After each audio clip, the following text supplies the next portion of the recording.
नमस्कार, मैं हूं आपके साथ दीपक पदौरिया और करते हैं खबरों की ओर। महाकुंभ का आज 10वां दिन है और अभी तक 9 करोड़ से ज्यादा श्रद्धालु संगम में डुबकी लगा चुके हैं। वहीं आज योगी त्रिवेणी संकुल अरेल सभागार में कैबिनेट की बैठक करेंगे। इसमें 12 से ज्यादा प्रस्तावों को मंजूरी मिलेगी। सरकार बड़े औद्योगिक घरानों के लिए सुविधाएं और रियायतें भी बढ़ा सकती है ताकि निवेश और बढ़े। 40 लाख छात्रों को स्मार्टफोन और टैबलेट देने के प्रस्ताव को मंजूरी मिल सकती है। बैठक के बाद सभी 54 मंत्री अरेल वीआईपी घाट से मोटर बोट के जरिए संगम जाएंगे। यहां सभी संगम में डुबकी लगाएंगे। योगी करीब 4 घंटे मेला क्षेत्र में रहेंगे, लेकिन अक्षय वट और हनुमान मंदिर के दर्शन पूजन के लिए नहीं जाएंगे। इसके पीछे वीआईपी मूवमेंट से श्रद्धालुओं को होने वाली दिक्कतों को माना जा रहा है।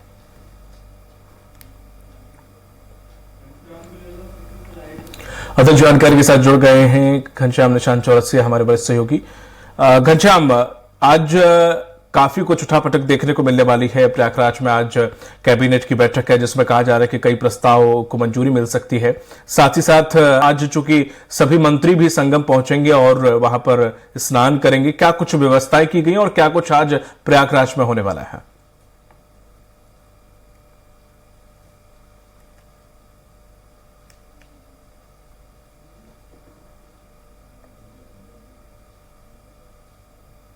यहाँ पे और सबसे महत्वपूर्ण है कि आप यहाँ पे ऐतिहासिक महाकुंभ नगर में कैबिनेट बैठक हुई।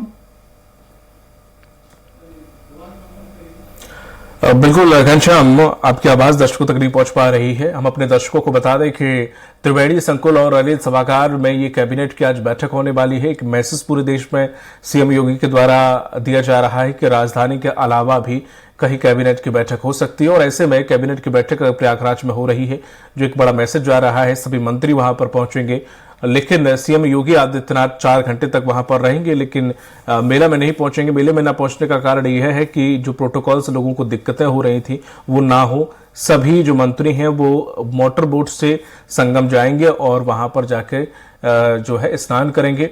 साथ ही साथ आज चूंकि 10वां दिन है और अब तक कहा जा रहा है कि 9 करोड़ लोगों ने अब तक डुबकी लगाई है या जो महाकुंभ में उसमें पहुंचे हैं। हमारे साथ एक बार फिर से जुड़ गए हैं घनश्याम। देखिए, आज सरकार संगम में होगी या यूं कहें कि संगम में आज सरकार होगी। दोनों बातें इसलिए भी क्योंकि आज यहाँ पे कैबिनेट बैठक भी होने वाली है महाकुंभ नगर में, जहां पे योगी आदित्यनाथ का पूरा कैबिना यानी पूरा कैबिनेट मिनिस्टर के साथ साथ राज्य मंत्री भी होंगे, उनके निगम के अध्यक्ष भी होंगे, यानी जो भी राज्य और स्वतंत्र प्रभार के जो भी मंत्री हैं वो भी आज संगम में डुबकी लगाएंगे। यानी मुख्यमंत्री योगी आदित्यनाथ अपने सभी मंत्रिमंडल साथियों के साथ यानी पूरी सरकार के साथ आज संगम में डुबकी लगाएंगे। इसके अलावा अगर बात करें तो उसके पहले आज बेहद महत्वपूर्ण कैबिनेट बैठक होने वाली है, जिसमें 1 दर्जन से ज्यादा अधिक कई महत्वपूर्ण बिंदुओं पे प्रस्तावों पे चर्चा होनी है और प्रस्ताव पारित होने हैं। इसको लेकर के एक बड़ी मंथन किया गया है कि आखिरकार जो एक ऐतिहासिक महाकुंभ के वक्त में महाकुंभ नगर से जो कैबिनेट बैठक होगी उसमें कितना इतिहास लिखा जाए, जो आगामी आने वाले दिनों में भी एक इतिहास बन जाए। तो ऐसे में मुख्यमंत्री योगी आदित्यनाथ उनकी टीम ने बकायदा यहाँ के कैबिनेट के लिए एक बड़ी जद्दोजहद करके एक बड़ी लंबे वक्त से फाइलों को निपटाया है, उसको तैयार किया है, प्रस्ताव बनाया है और आज तकरीबन 12 बजे से कैबिनेट बैठक होगी और जब कैबिनेट बैठक होगी तब इसको प्रस्ताव पे चर्चा होगी और प्रस्ताव को पारित किया जाएगा। उसके बाद मुख्यमंत्री योगी आदित्यनाथ तकरीबन 1:30 बजे मीडिया से मुखातिब भी होंगे, मीडिया से बातचीत करेंगे और मीडिया से बातचीत करने के बाद मोटर बोट से वो नया घाट यानी वीआईपी घाट जो बना हुआ है संगम नोच पे, वहां पे आएंगे और अपने मंत्रिमंडल के साथ वो वहां पे स्नान करेंगे। सबसे बड़ी बात है कि जो ये मंत्रिमंडल की बैठक थी यानी कैबिनेट बैठक थी, सबसे पहले इधर संगम घाट के साइड में ही था, लेकिन प्रोटोकॉल को देखते हुए और यहाँ पे सुरक्षा व्यवस्था को देखते हुए और जो श्रद्धालु हैं उनकी सहूलियत को देखते हुए मुख्यमंत्री ने अपना मन बदला। मन बदलने के बाद वो स्थान भी उन्होंने बदल दिया। अब जो है ये अरेल क्षेत्र में यानी सेक्टर 23 में अब जाकर के यानी थोड़ा दूर पे जाके जहां पे अखाड़े हैं वहां पे जाकर के कैबिनेट बैठक होगी। इसके लिए लगभग 54 मंत्री आज पहुंचने वाले हैं। उसमें से आधा से ज्यादा मंत्री कल से ही पहुंच चुके हैं। वीवीआईपी जो कॉटेज थी उसको बुक किया गया है सरकार के मंत्रियों के लिए, और लगातार अगर चाहे दोनों डिप्टी चीफ मिनिस्टर हो, कैबिनेट मिनिस्टर हो, राज्य मंत्री हैं, स्वतंत्र प्रभार मंत्री हो, सभी मंत्रिमंडल के लोग आज 10 बजे के पहले यहां पे पहुंच जाएंगे और वो एक साथ दर्शन पूजन और वहां पे संगम स्नान करेंगे। चूंकि जो कैबिनेट बैठक में सिर्फ कैबिनेट मिनिस्टर होते हैं तो कैबिनेट मिनिस्टर तो रहेंगे कैबिनेट बैठक में, उसके बाद अन्य सारे जो मंत्रिमंडल के लोग हैं वो फिर मुख्यमंत्री योगी आदित्यनाथ को वही साथ आएंगे और संगम रेती पे अगर यूं कहे कि संगम के रास्ते, गंगा के रास्ते संगम होते हुए संगम नोच पहुंचेंगे और वहां पे स्नान करेंगे। दूसरी बात सबसे बड़ी महत्वपूर्ण है कि आखिरकार 2019 में भी जो है कैबिनेट बैठक हुई थी, पूर्वांचल के विकास के लिए एक नई इबारत लिखने की कोशिश की गई थी। योगी आदित्यनाथ की ही सरकार थी, लेकिन इस बार जो है ऐतिहासिक है, 144 साल बाद खगोलीय और दुर्लभ संयोग बना हुआ है और ऐसे में दुनिया भर के जो लोग हैं उनकी नजर महाकुंभ पे है। विश्व पटल पे महाकुंभ की जो तस्वीर उकेरी गई है वो ऐतिहासिक है, भव्य है, दिव्य है, नव्य है और सबसे बड़ी बात है डिजिटल भी है। तो ऐसे में इसको लेकर के योगी सरकार लगातार ये कवायद कर रही है कि कितना बेहतर कर पाए, कितना अच्छा कर पाए, कितनी सहूलियत पेश कर पाए कि इसकी दिव्यता भव्यता हमेशा के लिए अजर अमर जैसा हो जाए। चूंकि ऐतिहासिक है, सनातन से जुड़े हुए बिंदु है और इन बिंदुओं पे कहीं पर भी डिफीट खाने के मोड में योगी सरकार नहीं है। अब चूंकि कई आज सरकारी हलचल बनी रहेगी संगम पे, तो ऐसे में हमारे साथ एक वरिष्ठ पत्रकार हैं मनोज श्रीवास्तव जी, जो आमतौर पे मनोज सामना के नाम से प्रसिद्ध है। सामना, दोपहर का सामना जो मुंबई में प्रकाशित होता है बाल ठाकरे का, उसमें आप स्टेट रिपोर्टर हैं। मैं इनसे समझने की कोशिश करूंगा ये संगम और इन गतिविधियों महाकुंभ पे इनकी पैनी नजर है, इसको कवर कर रहे हैं कि इसकी महत्वता क्या है, इससे क्या लाभ होने हैं, समाज को क्या लाभ होने हैं, सरकार को क्या लाभ होने हैं और एक पॉलिटिकल पार्टी होने के चलते भारतीय जनता पार्टी को कहां पे लाभ होगा। विश्व स्तर पे जो महाकुंभ की तस्वीरें इतनी जो इसकी फिजा, इसकी जो छटा उकेरी गई है, जो एक बेहतरीन तस्वीर अभी तक देखी जा रही है, उसमें उससे भारत को क्या लाभ होगा, इन सारे बिंदुओं पे हम जो है बात करेंगे। तो मनोज जी, सबसे पहले स्वागत है इस संगम की धरती पे आपका भी हमारे चैनल के मार्फत। हम आपसे समझना चाहते हैं कि ये जो आज सरकारी गतिविधियों के चलते ये जो संगम घाट से लेकर के इस मेले में हलचल बढ़ रही है, इसका आमतौर पे लाभ किसको होता हुआ दिख रहा है? मुख्यमंत्री ने सबसे पहले बता दिया था कि हम प्रयागराज में कुंभ के साथ अस्थाई निर्माण और अस्थाई विकास करके जाएंगे। इसलिए इतना बड़ा बजट है कि प्रयागराज की गलियां सुधर गई हैं, सड़कें सुधर गई हैं और प्रयागराज की दशा बदल दिया उन्होंने कुंभ के साथ साथ। ये खाली मेले के लिए नहीं था। दूसरा, योगी का जो संकल्प था कि सांस्कृतिक राष्ट्रवाद को विश्व पटल पे एकदम उभारने के लिए उन्होंने डिजिटल प्लेटफॉर्म का उपयोग जम कर किया है और दुनिया के कोने में बैठा व्यक्ति अगर मोबाइल पे देखेगा तो कुंभ का क्षण क्षण का जो गतिविधि जान सकता है, कुंभ की विशेषता जान सकता है, यहाँ के संतों की साधना जान सकता है। और यहाँ जो कैबिनेट का उनका निर्णय है, हाँ, कैबिनेट बैठक पिछले 2019 में भी हुआ था। ये कैबिनेट का निर्णय इस नाते है कि सत्ता संतों के संरक्षण से चलनी चाहिए और योगी आदित्यनाथ जी इसमें विश्वास रखते हैं।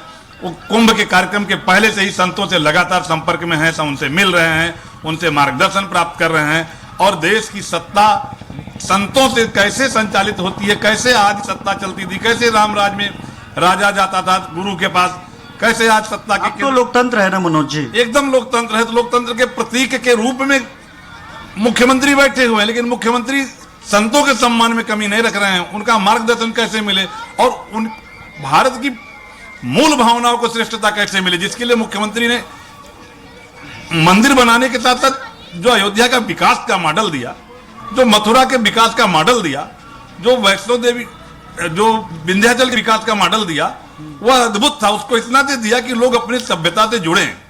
आज बहुत सारे लोग ऐसे थे जो नहीं जाते थे कि गंदगी है, क्या जाए वहां, मंदिर में क्या रखा है, तो उनके लिए उन्होंने पर्यटन बना दिया, उनको पर्यटन में पहुंचने लगे। अपने लोग, करोड़ों लोग यहाँ पर भी आ रहे हैं और मुख्यमंत्री योगी आदित्यनाथ ने कहा है कि इस बात को लेकर के लोग सवाल उठा रहे हैं कि 6-7.5 हजार करोड़ रुपए सरकार क्यों खर्च कर रही है, इतना ज्यादा खर्च कर रही है। इसके साथ ही उन्होंने ये भी कहा कि आप 6,000-7,000 करोड़ रुपए देख रहे हैं कि खर्च की जा रही है, यहाँ की आय नहीं देख रहे हैं कि जो लाखों करोड़ रुपए में होने वाला है, यहाँ के विकास को नहीं देख रहे हैं, जिसके बाद यहाँ पे प्रयागराज वासियों की जिंदगी बदल जाने वाली है। तो क्या लग रहा है कि इस कैबिनेट में यहाँ के प्रयागराज वासियों के लिए कुछ ऐसा ठोस निर्णय पास की जाएगी जो सिर्फ ये अस्थायी शहर के साथ साथ अस्थायी कुछ विकास हो पाए? अस्थायी विकास के लिए जो यहाँ का सांस्कृतिक स्वरूप था वापस आ जाएगा। यहाँ के जो बड़े आश्रम थे मुनियों के, जैसे भगवान श्री राम जब आते थे भारद्वाज के आश्रम में आते थे, तो भारद्वाज के आश्रम को उन्होंने बड़े शिक्षा का केंद्र बनाने के लिए तय कर लिया कि हम इसको बनाएंगे। ये प्रयागराज कलयुग में भौतिकता बहुत मायने रखती है।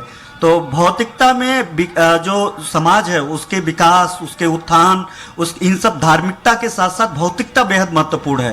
तो उसके लिए ये क्या सरकार उस पे भी इससे उसका लाभ मिलेगा, सरकार के द्वारा देने की कोशिश की जाएगी किस सांस्कृतिक और धार्मिक? देखिए, भौतिकता हो या आधुनिकता हो या सांस्कृतिक बात हो, बिना सत्य के सब बेकार है। सत्य अस्थायी है और सत्य यह है कि आज प्रयागराज में ये सड़क आप देख रहे हैं, ये मिट्टी था, यहाँ चमचमाती सड़क है। ये सत्य है ना? ये विकास है कि नहीं है? यही विकास है। यही अगर शिक्षा का केंद्र उच्च स्तरीय हो जाएगा तो सत्य है कि नहीं है? यही संकल्प तो सत्य है, वही साकार हो रहा है, वही सत्य है ना। इसलिए जो भी विषय हो रहा है वो धार्मिकता नहीं हो, वो सत्य के साथ है, वो प्रत्यक्ष है, और जो प्रत्यक्ष है उसे प्रमाण की जरूरत नहीं है। चलिए, बहुत शुक्रिया। आप बता रहे थे, आपका कुल कहने का मतलब यह है कि कुल मिला जुला करके जो रामराज की परिकल्पना है, उस रामराज की परिकल्पना, उस अवधारणा को प्रस्तुत करने की कोशिश योगी सरकार कर रही है। लेकिन आज अगर हम बात करें कैबिनेट बैठक में क्या कुछ विशेष होने वाला है, वो भी अपने दर्शकों को बता दे, तो सबसे बड़ी बात है कि अयोध्या, प्रयागराज, चित्रकूट, विंध्याचल और वाराणसी को मिला करके एक धार्मिक सर्किट बनाने की परियोजना है। ये धार्मिक सर्किट इस बात की ताकीद करेगी कि अगर कोई देश दुनिया, यहाँ देश प्रदेश, यहाँ लोकल कोई भी अगर यहाँ पे आता है तो धार्मिक नजरिए से किस तरीके से यहाँ पे विकास हो, किस तरीके से यहाँ के लोगों का उत्थान हो। और इस धार्मिक सर्किट पे जब कोई प्रस्ताव आएगा, जब कोई बजट बनेगा, जब कोई यहाँ पे निर्माण कार्य होगा, तो सिर्फ प्रयागराज के बारे में बात नहीं होगी, ये विंध्याचल की बात नहीं होगी, अयोध्या की बात नहीं होगी, अलग अलग बात नहीं होगी, ये पूरे सर्किट की बात होगी। चाहे वहां पे विकास की बात हो, चाहे वहां पे पढ़ाई लिखाई की बात हो, यूनिवर्सिटी की बात हो, धार्मिक पर्यटन स्थल बढ़ा करके यहाँ पे ज्यादा फूड गैदरिंग बढ़ाने की बात हो। तो इन सब सारी बातों को लेकर के सबसे जो आज की बेहद महत्वपूर्ण पॉइंट आउट की जाएगा धार्मिक दृष्टिकोण से, दीपक, तो ये होगा कि इन सातों जनपदों को मिलाकर के एक धार्मिक सर्किट बनाया जाएगा और जिसका आज प्रस्ताव सबसे पहले पास किया जा सकता है। दूसरी सबसे बड़ी बात करें, शहर में एलिवेटेड सड़कें बनाने का भी इस प्रस्ताव में पास किया जा सकता है। एलिवेटेड सड़क का निर्माण इसलिए भी करना इनके लिए जरूरी हो गया है क्योंकि अगर पर्यटन लगातार धीरे धीरे बढ़ाने की कोशिश की जा रही है, लोग देश और दुनिया से यहाँ का रुख कर रहे हैं, आ रहे हैं, अपने रूट से जुड़ने की कोशिश कर रहे हैं, तो ऐसे में सड़क बेहद बेहतरीन होना जरूरी है क्योंकि अगर वो उनकी आवागमन सुचारू रूप से नहीं होगा तो कई लोग इससे कतराते हैं। इसके साथ ही प्रदेश के अन्य जिलों के लिए भी कई सौगातें मिल सकती है। सबसे बड़ी बात है कि पिछली बार जब 2019 में ये कैबिनेट बैठक हुई थी तो पूर्वांचल को सबसे बड़ा सौगातें दी गई थी। इस बार भी उम्मीदें हैं कि प्रयागराज के जरिए पूरे पूर्वांचल को एक बड़ी सौगात दी जा सकती है। उसके अलावा अगर हम थोड़ा शार्ट में छोटा छोटा करके सारे प्रस्तावों की बात करें तो अभी तक जो प्रस्ताव आ सकते हैं जिसका अंदेशा है 40 लाख छात्रों को स्मार्टफोन और टैबलेट देने का प्रस्ताव भी आ सकता है। यानी अब जो सांस्कृतिक की बात कर रहे थे, अब हम लोग सांस्कृतिक और धार्मिक के साथ साथ एजुकेशन की भी बात करेंगे प्रयागराज की इस धरती से। इसके अलावा एयरोस्पेस के क्षेत्र में अभी तक 59 कंपनियों ने 10,000 करोड़ से अधिक का निवेश का एमओयू मंजूर किया है और सरकार अब इस रक्षा इकाई के नजरिए से इसका हब बनाने की कोशिश करेगी। कई नेशनल और मल्टीनेशनल कंपनियों को यहां पे तरजीह देगी उसको निवेश के लिए। फॉरेन डायरेक्ट इन्वेस्टमेंट का है। स्वामी विवेकानंद युवा सशक्तिकरण योजना के अंतर्गत अगले 40 लाख छात्र छात्राओं को जो स्मार्टफोन बांटे जाने हैं। और आगरा विकास प्राधिकरण रायपुर के रहमान कला गांव में नई आवासीय परियोजना का है, यह भी निकल सकता है। नागरिक सुरक्षा संहिता 2023 के अभियोजन निदेशालय की स्थापना भी की जानी है, इसको लेकर के भी कैबिनेट में मंजूरी मिल सकती है। बलरामपुर में यानी ये बलरामपुर में स्वशासी यानी ऑटोनॉमस गवर्नमेंट मेडिकल कॉलेज की स्थापना है। ये पूरे पिछले दशकों से यहाँ पे संघर्ष चल रहा था। इसको भी मुख्यमंत्री योगी इतना प्रयागराज की इस धरती से सौगात देंगे, जिसमें 166 बेड की एक गवर्नमेंट बड़ा हॉस्पिटल होगा, क्योंकि उस क्षेत्र में तमाम ऐसे लोग हैं जो राजधानी लखनऊ पहुंचते पहुंचते अपना दम तोड़ देते थे। और हर जिले में एक मेडिकल कॉलेज, प्रत्येक एक जिला एक मेडिकल कॉलेज की स्थापना का लक्ष्य रखा है, जिसमें हाथरस, बागपत, कासगंज में पीपीपी मोड पे मेडिकल कॉलेज बनाने की भी प्रस्ताव इसमें पारित हो सकता है। नगर निगम प्रयागराज, वाराणसी और आगरा का म्युनिसिपल बांड जारी किया जाएगा। इसको लेकर के भी इस प्रस्ताव में पारित होता है। टाटा टेक्नोलॉजी लिमिटेड के सहयोग से प्रदेश के 62 ITI का डेवलपमेंट किया जाएगा।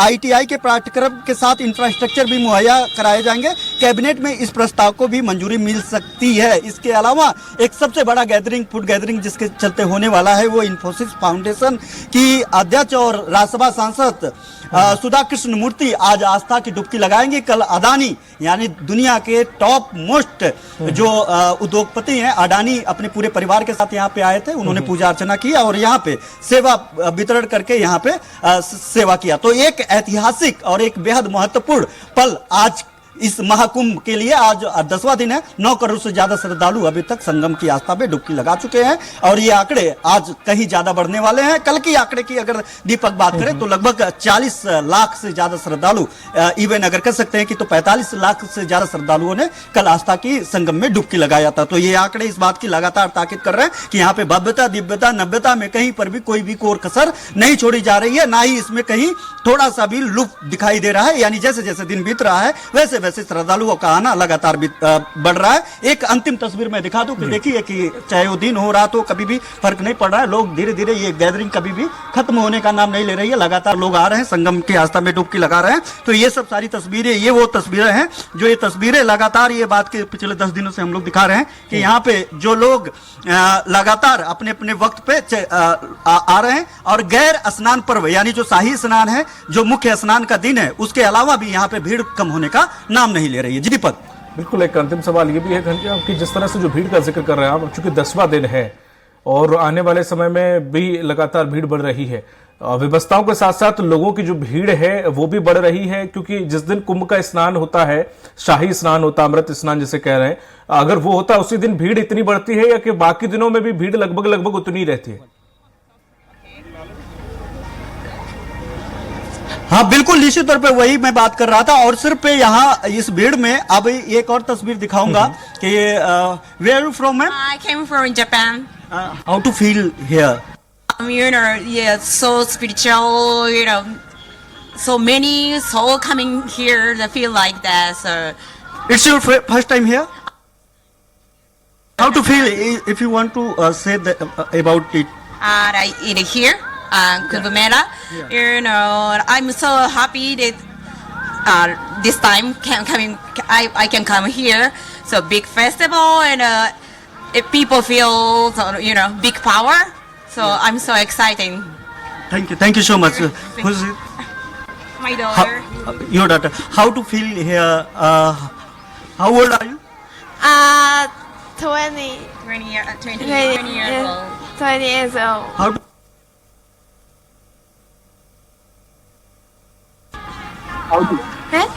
how to feel?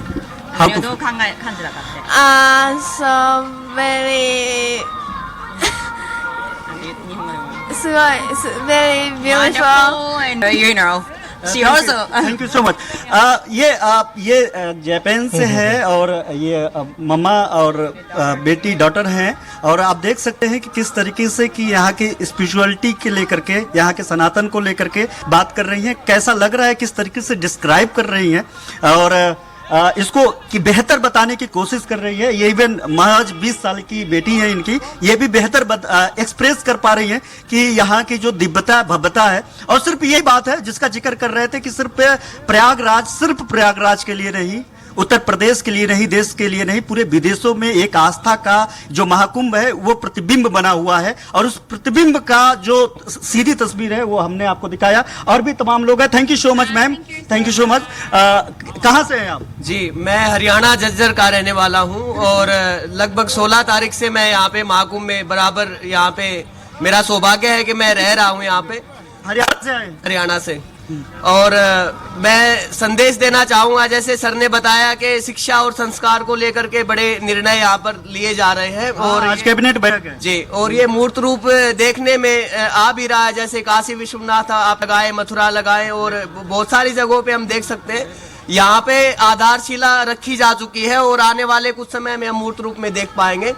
मेरा संदेश ये है सभी लोगों को, जो जहाँ पे भी है, ये खगोलीय चेंजमेंट ही नहीं है, ये हमारा इतिहास है। इतिहास में समुद्र मंथन है, अमृत के बारे में बहुत सारी चर्चाएं मिलती हैं। ये सच में अमृत बरस रहा है यहाँ पर। सब लोग उठे अपने घरों से और महाकुंभ में पहुंचे और एकता और मानवता का परिचय दे, और ये मूर्त रूप आप मानवता और एकता का यहाँ पर देख सकते हैं। और ये विजय है हमारी संस्कृति की विजय है, हमारे संस्कारों की विजय है, हमारी शिक्षा की विजय है। निश्चय ही हम आगे बढ़ रहे हैं और ऐसे महान नेता हमें मिले हैं, राजनेता मिले हैं, मोदी और योगी जैसे, तो संभव है। क्या नाम है आपका? मेरा नाम देवेंद्र है। आप हरियाणा से? जी सर। क्या करते हैं आप देवेंद्र जी? मैं वैसे अभी तो साधना की दृष्टि से आया हूँ, जब तक कुंभ रहेगा मैं यहाँ पे रहूंगा। ठीक है। मैंने स्वामी जी पतंजलि योगपीठ से मैंने शिक्षा प्राप्त की है, ग्रेजुएशन। करते क्या है बेसिकली? अभी तो मैं बस साधना ही, जब मुझे प्रेरणा मिलती है मैं वही काम कर लेता हूँ। योग वैसे बहुत अच्छे से आपने समझाया कि कितना महत्वपूर्ण है। बहुत शुक्रिया आप बात करने के लिए दीपक। इन्होंने कितने बेहतर तरीके से इन्होंने समझाया, बताया कि ये जो महाकुंभ है वो क्यों ऐतिहासिक है, इतना ऐतिहासिक क्यों के साथ साथ ये कितना महत्वपूर्ण है एक सनातन के लिए, भारत के लिए, प्रयागराज के लिए। शिक्षा और संस्कृति दोनों का ये संगम है। इन सब सारी बातों को लेकर के इन्होंने समझाया और ये सब सारी तस्वीरें बहुत बड़ी साफ साफ बोल रही हैं कि आस्था का ये महाकुंभ कितना बेहतरीन बना हुआ है, लगातार चलायमान है। बिल्कुल घनश्याम, तमाम जानकारी और महाकुंभ की एक तस्वीर दर्शकों तक पहुंचाने के लिए आपका बहुत बहुत शुक्रिया। तो ये जो तस्वीरें आप देख रहे हैं महाकुंभ की तस्वीरें हैं। लगातार वहां पर लोगों की भीड़ आस्था की इस सैलाब में ऊत-प्रोत होकर बढ़ती जा रही है। जरूर आज कुछ सरकारी मुलाजिम वहां पर पहुंचेंगे, सरकार के मंत्री वहां पर पहुंचेंगे, ऐसे में वह आस्था की डुबकी लगाएंगे और साथ ही साथ उत्तर प्रदेश के विकास के लिए कई उस जमीन पर फैसले भी लेंगे।